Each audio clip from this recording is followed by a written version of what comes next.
كالذين من قبلكم كانوا أشد منكم قوة وأكثر أموالا وأولادا فاستمتعوا بخلاقهم فاستمتعتم بخلاقكم كما استمتع الذين من قبلكم بخلاقهم وخضتم كالذي خاضوا أولئك هبطت أعمالهم في الدنيا والآخرة وأولئك هم الخاسرون ألم يأتهم نبأ الذين من قبلهم قوم نوح وعاد وثمود وقوم إبراهيم وأصحاب مدين والمؤتفكات أتتهم رسلهم بالبينات فما كان الله ليظلمهم ولكن كانوا أنفسهم يظلمون والمؤمنون والمؤمنات بعضهم أولياء بعض يأمرون بالمعروف وينهون عن المنكر ويقيمون الصلاة ويؤتون الزكاة ويطيعون الله ورسوله أولئك سيرحمهم الله إن الله عزيز حكيم وعد الله المؤمنين والمؤمنات جنات تجري من تحتها الأنهار خالدين فيها ومساكن طيبة في جنات عدن ورضوان من الله أكبر ذلك هو الفوز العظيم يا أيها النبي جاهد الكفار والمنافقين واغلظ عليهم ومأواهم جهنم وبئس المصير يحلفون بالله ما قالوا ولقد قالوا كلمة الكفر وكفروا بعد إسلامهم وهموا بما لم ينالوا وما نقموا إلا أن أغناهم الله ورسوله من فضله فإن يتوبوا يك خيرا لهم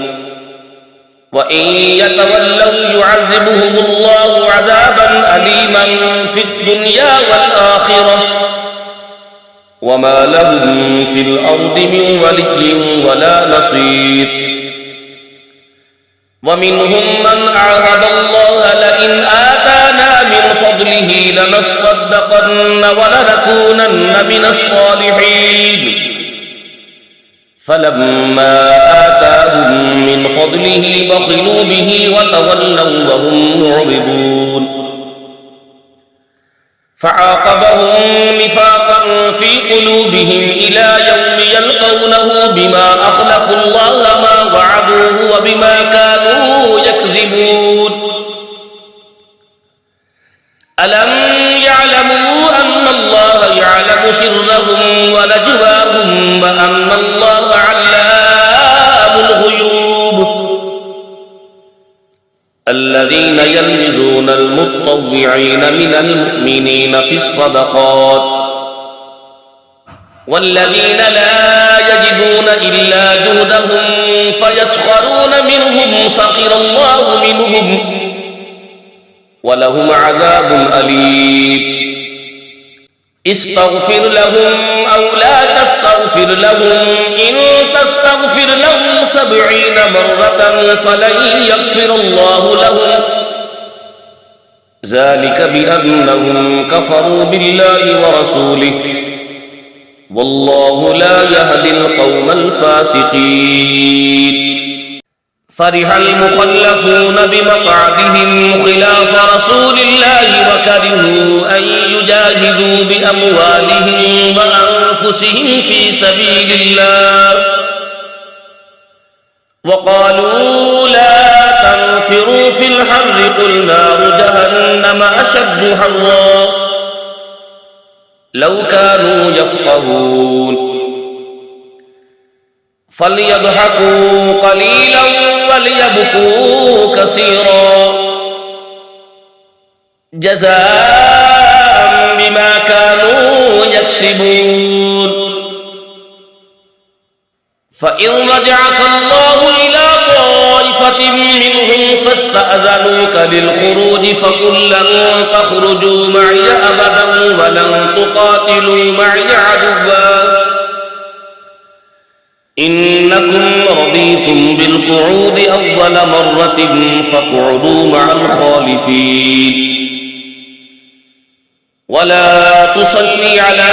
أحد منهم مات أبدا ولا تقم على قبره إنهم كفروا بالله ورسوله وماتوا وهم فاسقون. ولا تعجبك أموالهم وأولادهم إنما يريد الله أن يعذبهم بها في الدنيا وتزهق أنفسهم وهم كافرون. وإذا أنزلت سورة أن آمنوا بالله وجاهدوا مع رسوله استأذنك أولو الطول منهم وقالوا ذرنا نكن مع القاعدين رضوا بأن يكونوا مع الخوالف وطبع على قلوبهم فهم لا يفقهون. لكن الرسول والذين آمنوا معه جاهدوا بأموالهم وأنفسهم وأولئك لهم الخيرات وأولئك هم المفلحون. أعد الله لهم جنات تجري من تحتها الأنهار خالدين فيها ذلك الفوز العظيم. وجاء المعذرون من الأعراب ليؤذن لهم وقعد الذين كذبوا الله ورسوله سيصيب الذين كفروا منهم عذاب أليم. ليس على الضعفاء ولا على المرضى ولا على الذين لا يجدون ما ينفقون حرج إذا نصحوا لله ورسوله ما على المحسنين من سبيل والله غفور رحيم. ولا على الذين إذا ما أتوك لتحملهم قلت لا أجد ما أحملكم عليه أولوا وأعينهم تفيض من الدمع حزنا ألا يجدوا ما ينفقون. إنما السبيل على الذين يستأذنونك وهم أغنياء رضوا بأن يكونوا مع الخوالف وطبع الله على قلوبهم فهم لا